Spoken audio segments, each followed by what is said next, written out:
허리는 낮게 숙였지만 행보는 그 어느 때보다 거침없습니다. 정청래 의원의 반전 가득한 속내와 당권을 둘러싼 치열한 눈치 싸움. 지금 함께 확인해 보시죠. 힘들지 않는 인생이 어디 있겠습니까? 90도 폴더 인사를 했습니다. 대통령 먹이는 거냐. 표정이 거의 없었어요. 불편한 신기가 마지막 어떤 메시지를 준 것 같아요. 정치적 의도가 담긴 정치 기술이다. 한동훈 의원이 닮은 꼴이다. 90도 인사를 하면 안 된다고 지적한 사람이 이미 있다. 출마를 못하게 막는다든지 정청래 대표를 대통령을 무시하는 듯한 느낌이잖아요. 정청래 대표가 정말로 90도 폴더 인사를 했습니다. 네. 대통령은 표정이 거의 없었어요. 그러니까 여기 지금 도열에 있는 그 당 지도부와 청와대 네. 그 참모들을 볼 때 표정이 거의 없이 그냥 수고했습니다 하고 빠른 네. 속도로 지나갔습니다. 누가 시간도 쟀던데. 그러니까 내려서 첫 악수부터 차에 탈 때까지 시간을 쟀는데 굉장히 짧은 거예요. 저도 빨리 감기 한 줄 알았어요 처음에. 네. 쭉 그냥. 보통 뭐 이제 인사 악수하고 나서도 이제 그 뭐 수고하셨습니다 이렇게 전체적으로 한번 얘기하고 뭐 또 뒤에 보면서 한 번 더 손 흔들어주고 뭐 이런 거 하잖아요. 네네. 굉장히 빨리 바로 차에 타서 떠났다. 그러니까 그 시간을 굉장히 최소한으로 하려고 했나 하는 생각이 이제 그렇죠. 들 정도의 그런 장면이었는데 혹시 이 장면을 어떻게 보셨는지? 대통령이 그 불편한 신기가 좀 드러난 네. 그런 장면이었다고 볼 수밖에 없고 정청래 대표 뭐 저는 뭐 90도를 했던 82도를 했던 70도를 했던 그거는 뭐 중요한 부분 아닌 것 같고 네. 사실상 정청래 대표를 불렀잖아요. 저는 대통령이 여당 대표인 정청래 대표에게 마지막 어떤 메시지를 준 것 같아요. 마지막 기회. 마지막 기회. 잘 생각하십시오. 그러니까 이렇게 우리는 갈등이 아니라 하나된 모습을 보이는 것들이 중요하다. 저는 이런 의미로 좀 불렀다고 보고 그리고 표정에서 굉장히 불쾌한 부분들을 간접적으로 전달했다고 보는데 저는 이제 그 대통령의 이 신기를 판단하는 바로미터를 강훈식 비서실장으로 보거든요. 네.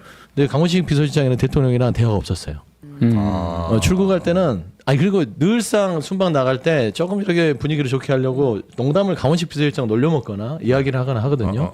나갈 때도 이번에 G7 나올 때 같이 갈게요 뭐 이러면서 이제 좀 얘기를 했었고 지난번 입국했을 때도 나 없으니까 좋았죠. 우리 일하러 갑시다 막 이러면서 뭔가 좀 그 이 참모들하고의 어떤 새로운 복귀에 대해서 가볍게 좀 분위기를 푸는 장면이었는데 이번에는 강원식 비서실장하고도 거의 뭐 어떤 좀 대화도 없이 바로 탔어요. 그러면 이게 사실 그 없는 동안에 청와대와 당 이런 부분들이 잘 이렇게 마무리가 안 된 거에 대한 불만 그리고 전광판이 안 좋잖아요. 네.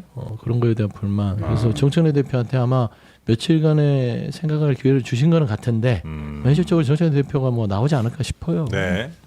근데 이제 이건태 의원 등도 하여튼 이 인사에 대해서도 한마디를 좀 덧붙였더군요. 네, 90도 인사를 가지고 이건태 의원이 이거 다분히 정치적 의도가 담긴 정치 기술이다. 대통령에게까지 정치 기술을 선보이는 것은 솔직히 별로다라고 이야기했는데 아마 네. 이 맥락인 것 같습니다. 장예찬 전 국민의힘 최고위원이 예. 정청래 대표와 한동훈 의원이 닮은 꼴이다. 이 90도를 봤을 때 이제 떠오르는 장면이 또 있잖아요. 그 서천에서 화재 네, 났을 네, 때 한동훈 당시 대표가 비대위원장이었나요? 윤석열 전 대통령에게 찾아가가지고 90도 인사를 했던 그 장면을 같이 붙여가지고 페이스북에 네. 올렸어요. 네. 그러니까 이제 맥락을 좀 봐야 될 것 같기는 해요. 그러니까 그간에 해왔던 정청래 대표의 뭐 발언이라든지 대통령과의 어떤 갈등 이런 상황에서 그러니까 90도 인사니까 더 다른 해석들이 좀 나오는 거 아닌가 하는 생각도 좀 들고요. 그렇죠. 뭐 비슷하게 보실 수는 있는데 네. 이번이 조금 더 노골적이지 않나요? 이번 정청래 예, 대표에다가 정청래 대표를 환영식에 부른다는 공지까지 청와대에서 냈으니까요. 그 과정을 보면 청와대 구조상 그런 공지를 대변인이 낼 거면 당연히 대통령의 의사가 반영된 것일 거고 정무적으로 이거 정청래 대표 나오시게 해야 됩니다. 그럼 대통령이 뭐 마지못해든 뭐든 어쨌든 오케이 하셨을 텐데 네. 이 장면이 좋은 게 아니잖아요. 솔직히 말씀드려서 빨리 지나가고 싶은 마음도 있고 그냥 넘어가고 싶은 마음이 있으니까 속도도 빨랐고 뭐 말씀도 거의 안 나누고 간 거니까 표정도 좋지 않았고 제가 볼 때는 네. 이게 참 여권 내부에 큰 어떤 문제가 이렇게 도드라져서 국가 전체적으로는 정말 나쁜 일이에요. 여권이 분열한다는 게 그렇지 않습니까? 근데 이제 뭐 정치적으로 해석은 많이 할 텐데 이게 피할 수가 없다고 봐요. 이상주의자 정청래와 현실주의자 이재명 두 분의 생각이 너무 달라서 합치가 안 되는 느낌이 듭니다. 생각이 다른 건가요? 아니면 이제 생각이 다르죠. 그러니까 권력이 그냥 분화되는 과정. 뭐 원래 이제 권력이란 건 늘 도전과 응전이 쭉 있잖아요. 분화가 될 수 있지만 같은 길로 가서 같이 하시는 분들도 있어요. 근데 이 두 분은 섞이기가 어려워 보여요. 아, 그래요? 예를 들어 정청래 대표는 젊은 시절부터 쭉 인상을 보면 같은 학생 운동을 해도 굉장히 과격하게 했단 말이죠. 그 전두환 정권 시절에 그 정도로 이렇게 뭔가 세게 하는 그런 인생을 살아온 분이라서 예를 들어 검찰 개혁 같은 것도 검찰청 아예 없애버리자는 거잖아요. 보안 수사권이고 뭐고. 근데 이재명 네. 대통령 야 현실적으로 이거 보안 수사 필요할 수 있다. 권은 좀 있어야 돼. 이 정도란 말이에요. 그러면 정청래 대표는 이상주의자로 제가 그냥 명명을 한 건데 내가 생각하는 민주정부는 이런 정부야라는 생각을 갖고 있을 거예요. 그것과 현재 이재명 정부의 모습은 좀 달라. 네. 내가 좀 어떻게 해볼게. 이 사이에 차이가 있는 거 아닌가 생각이 들어요. 저 김민하 평론가님은 이 장면은 또 어떻게 보셨습니까? 글쎄 몇 도를 인사를 했느냐 저는 한 75도 정도가 적절하지 않았느냐 이런 생각을. 왜냐하면 제가 이렇게 SNS나 이런 거 찾아보니까 네. 90도 인사를 하면 안 된다고 지적한 사람이 이미 있다. 그것은 서영주 부대변인이다. 90도 인사만큼은 하지 말라고 그랬는데 정청래 대표가 했다.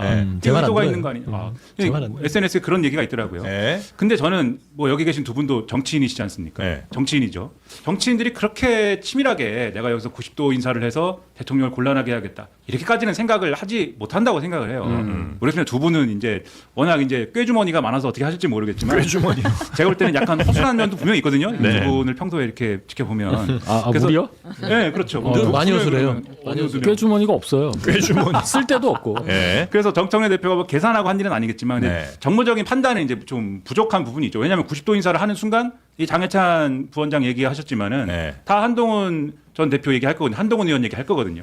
그러니까 정무적 판단이 부족한 부분이 있는 거고 그다음에 말씀하셨듯이 대통령의 지금 심기라는 거는 굉장히 불편할 거라고 봐요. 왜냐하면 분명히 이제 해외에 나가서까지 여당은 어떤 태도를 가져야 된다라는 글을 올렸지 않습니까? 여당이라는 이 집권을 했으면 야당과는 좀 달라야 된다. 야당일 때는 막 싸우고 문제 제기하지만 여당이 됐으면은 책임지는 정치해야 되는 거 아니냐. 이런 글을 올렸는데 그다음에 이제 정청래 대표가 보안 사건 완전 폐지라든지 오늘도 이제 보안 사건 얘기를 하던데 특히 보안 사건 문제는 검찰 개혁 얘기 중에서도 이재명 대통령하고 지금 이제 결이 다른 듯이 보이는 주제란 말이에요. 왜냐하면 네. 이재명 대통령은 보안 사건 폐지는 당연히 해야 되지만 하지만 예외적인 상황에서는 요거를 이제 인정해 줄 수도 있어야 된다. 이런 얘기를 하고 있기 때문에 네. 그러면 대통령 입장에서는 해외에서 이렇게 메시지까지 냈는데 여당의 태도가 바뀌지 않는 것 같고 그다음에 해외에서 여러 가지 또 뉴스를 생산해 냈는데 여당은 그것에 대해서 이슈파이팅을 하는 게 아니고 계속 여당 내부의 얘기가 계속 신문 네. 나오고 있지 않습니까? 그거에 대한 좀 불편함이나 이런 게 아하. 이 자리에 반영된 것이고 네. 그 공기를 읽으니까 정청래 대표도 이 자리에서 나는 이재명 대통령한테 굉장히 충성하는 모습을 보여야겠다라는 취지로 90도 인사를 한 것이겠지만 하지만 그거는 역효과였다라고 생각합니다. 네. 역효과. 그 보안 수사권 말씀이 좀 나왔으니까 근데 오늘 아침에도 정청래 당대표가 보안 수사권에 대한 아주 강력한 입장을 또 냈더라고요. 그렇습니다. 이제 네. 대통령이 들어왔고 전당대회가 사실상 시작이 된 거잖아요.